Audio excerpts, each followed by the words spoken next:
So you want to learn Wild Rift? Well, you've come to the right place. Hi champions, in this video I'll be teaching you everything you need to know as a beginner in Wild Rift. My goal here is to equip you with all the knowledge you need to get you started. We'll be going through the map and objectives, roles, farming, runes and spells, abilities and controls, item and shop, and throughout the video there'll be some general tips. My name is Teeds, feel free to subscribe and click the bell for more Wild Rift gameplay and guides. I also have a couple in-depth videos already for some of these topics, which will be linked in the comments down below. I encourage you to have a look at those videos as well if you want to further your knowledge even more. Let's get started. The map and objectives. Here you can see we have 3 different lanes. We have the Baron lane, the middle lane, and the Dragon lane. Baron lane and Dragon lane depend on what side of the map you're on. So for example, if you're here, Baron lane is on the top, Dragon lane is on the bottom. If you're here, Baron lane is on the bottom and Dragon lane is on the top. The map is mirrored, which means you'll always spawn on the left and you'll always be running towards the right. You'll find an indicator at spawn. Dragon lane will have the dragon symbol and it's blue. Baron lane will have the Baron symbol and it's purple. Half of the map is yours and your allies, and the other half is the enemy's. The goal in this game is to reach the enemy's nexus, which is located here where I've highlighted, right at the heart of their base. The enemy's goal is to get to your nexus. To reach the nexus, you'll have to destroy their defenses. Each side has 9 turrets. Each lane has 3 turrets each. There is the outer turret, the inner turret, and the base turret. Each side will spawn minion waves that will help you in defeating the enemy. Between the lanes is the jungle. Here you can find various jungle monsters who either grant buffs, XP, and gold. There is also grass in between lanes and in the jungle. Hiding in the grass will deny the enemy vision, so they will not be able to see you. Because they can't see you unless they attack you or they're very close to you, a general tip here is to go into the grass when you need to go back to base or recall. In between the lanes is the huge jungle. Now there is a lot to go through in the jungle and you don't really need to know that if you're not jungling, so that will be in a separate jungling guide. But basically, in the jungle there are a bunch of monster camps that give you either buffs, XP, or gold. When the game starts, minions will spawn from each base and fight once they reach each other, meeting in the middle of the lane. With turrets, they will attack minions first. However, if you enter the turret's range without minions, it will attack you instead. Turrets can kill you very quickly and easily if you're a champion with low defense and base health. So a suggestion, most of the time, at least as a beginner, is to enter tower range of another champion taking damage or with a minion wave. Next, I want to quickly talk about calls. A lot of new players don't use these, but as you see here in the game, there are 3 symbols on the right. If you just tap on each symbol, they each have a different command. This is a quick way to communicate with your teammates, and communication is very important. When you tap these commands, it will ping the location where you are on the minimap as shown here. But you can also easily ping a location on the map. Depending where you ping, the command changes. So if we just tap on the first one, it says engage the enemy. If we hold it, a big map appears. This is to make it easier to see where you're going to ping. Basically, just drag the pointer to a general location and then look at the scoped view on the top left to precisely pin the location you want to ping for your allies. So if I drag it on an enemy turret, it will say attack the turret instead of engage the enemy. If I put it randomly on the map with no objective, it will say group. There is also a chat window on the top right corner with even more commands. I suggest having a look through these in the practice mode on Wild Rift to familiarize yourself with the commands. I also have a video on common terms used in Wild Rift. I will link the video in the comments down below. Next, we have roles. Each champion has their own role, and you'll find that some champions fall under multiple roles.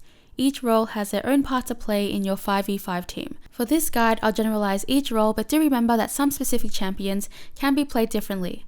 There are 6 roles in Wild Rift: fighter, tank, mage, assassin, marksman, and support. Tanks can soak up damage, and because of this, they tend to stand in the front line and protect their allies with less defense and health. Mages rely on abilities and skill shots for their damage. Marksmen are ranged champions of high attack damage. Supports are usually tasked with healing, which is also known as defending their marksman or ADC. Supports are there to basically support in various ways. Fighters are short-range melee champions who deal damage but can also tank damage, so like half damage, half tank. Assassins deal high burst skill damage that is mostly single target. In regards to positioning and where these champions go on the map, in Dragon Lane, Marksman and Support go here. It's a 2v2 duo lane.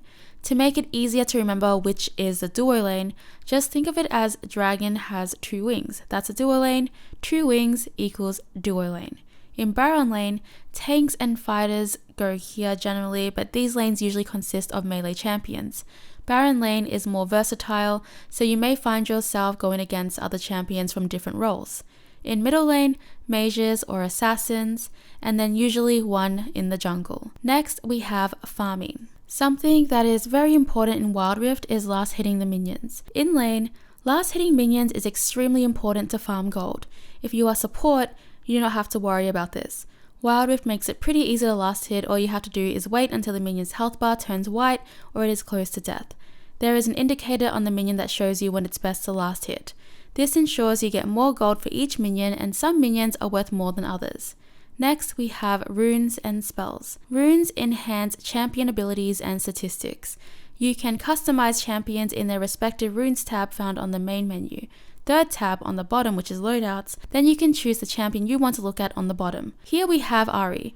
If we click on the arrow next to her runes, it will bring us to her runes page. So on the top here, we have the bigger runes, which are the keystone runes. You can then customize and combine them with 3 secondary runes. So you can select a rune from each row as shown here. The keystone rune is the most powerful, which is the big rune.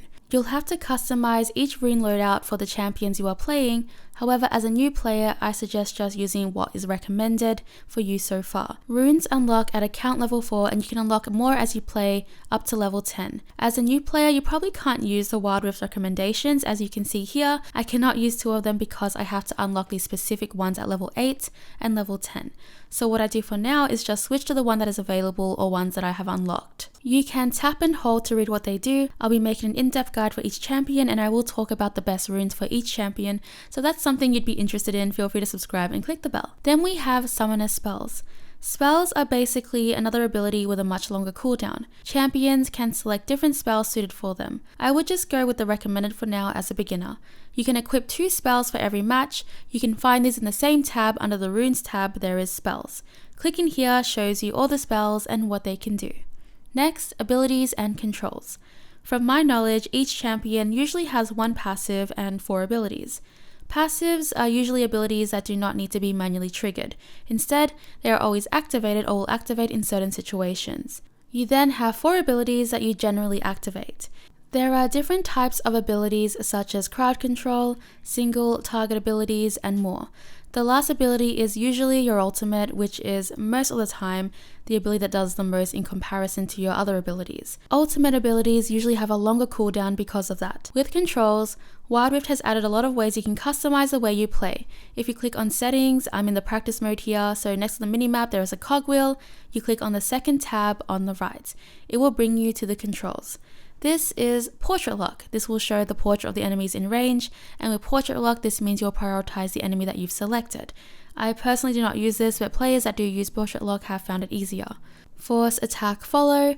Turning this on will have your champion automatically follow the target briefly if they are out of range, ignoring your movement stick direction. You can choose between prioritizing champions with the lowest health percentage, which is visually the emptiest health bar, or you can target those with low health absolutes. There are other controls you can go through, and there is also a custom button layout which I have found incredibly cool. This really helps you customize it with your device that you're playing on. Here you can resize or move things to where you want the buttons to be that is most comfortable for you.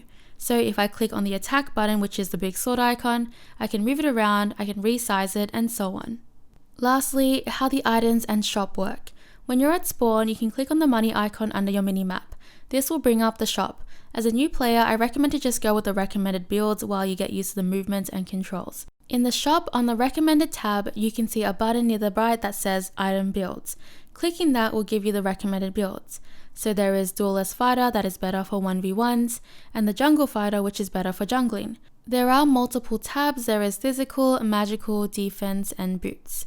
Let's use the Blade of the Ruined King for this example. You'll have to buy all 4 items to build the Blade of the Ruined King. You can select the item and also press pre-order. This will prioritize the item without having to go into the item shop. Now that I have pre-ordered the item I need will pop up under here on the mini-map for quick and easy purchases. You can only buy items if you're in your spawn area. That is very important. You can't buy it anywhere else, just in your spawn area. And that is all for the beginner's guide to Wild Rift. Let me know in the comments down below what Wild Rift guides you would like to see. Subscribe and click the bell for more Wild Rift videos. Please like the video if you found this helpful, it would really help me out. I hope to see you again for the next one. Bye!